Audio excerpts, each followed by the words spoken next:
বলতে পারলেন না। এখানে আপনাকে কেউ মারবে না, এখানে কেউ জরিমানা করবে না, এখানে কেউ শাস্তি দিবে না, এখানে কেউ গাল দিবে না।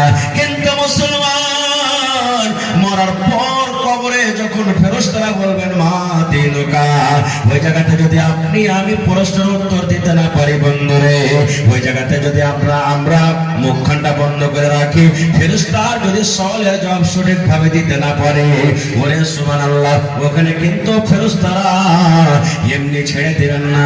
ওখানে কিন্তু শাস্তি পেতে হবে, ওখানে সাজা পেতে হবে, ওখানে কিন্তু আযাব পেতে হবে। এই মুসলমান, ইসলাম হলো আমাদের দ্বীন, ইসলাম হলো আমাদের ধর্ম, ইসলাম হলো আমাদের মাযহাব, ইসলাম হলো আমাদের দ্বীন। যে দিন নবী মুহাম্মদ সাল্লাল্লাহু আলাইহি ওয়াসাল্লাম আমাদের কাছে নিয়ে এসেছেন, সেই দিনের নাম হলো দ্বীনে ইসলাম। নারে তাকবীর। একটা সবক শিখলেন, আমাদের ধর্মের নাম কি? কথা বলে ইসলাম। আরো জোরে বলে ইসলাম। মনে রাখবেন, কবরে দিবে আছে, কবরে এটা আপনার কি বলছে প্রশ্ন হবে। আল্লাহ রাব্বুল আলামিন বলেন, হে ঈমানদার বান্দা বান্দীরে, তোমরা ইসলামে পরিপূর্ণভাবে ভেঙে যাও, ইসলামে তোমরা পূর্ণভাবে ভেঙে যাও। ইসলামে ঢোকার মানে কি ভাই? ইসলামে ঢোকার মানে কি? কথা লম্বা হয়ে যাবে, বিষয় নিয়ে আবার কোনদিন আলোচনা করব।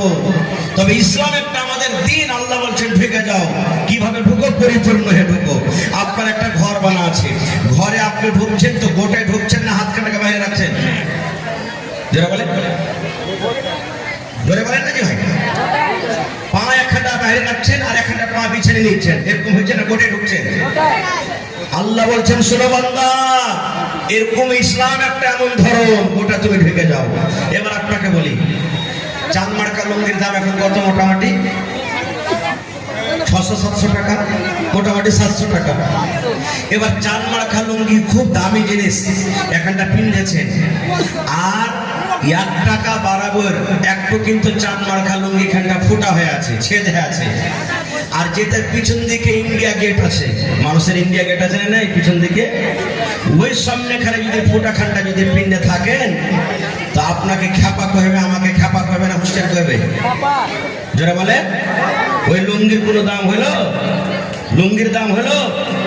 বন্ধুরে আমার, এই মাত্র আল্লাহ রাব্বুল আলামিন বলছেন, বান্দারে, ইসলাম একটা এমন দ্বীন, ইসলাম একটা এমন ধর্ম, ইসলামের তুমি কিছু কথা মানবে আর ইসলামের কিছু কথা মানবে না।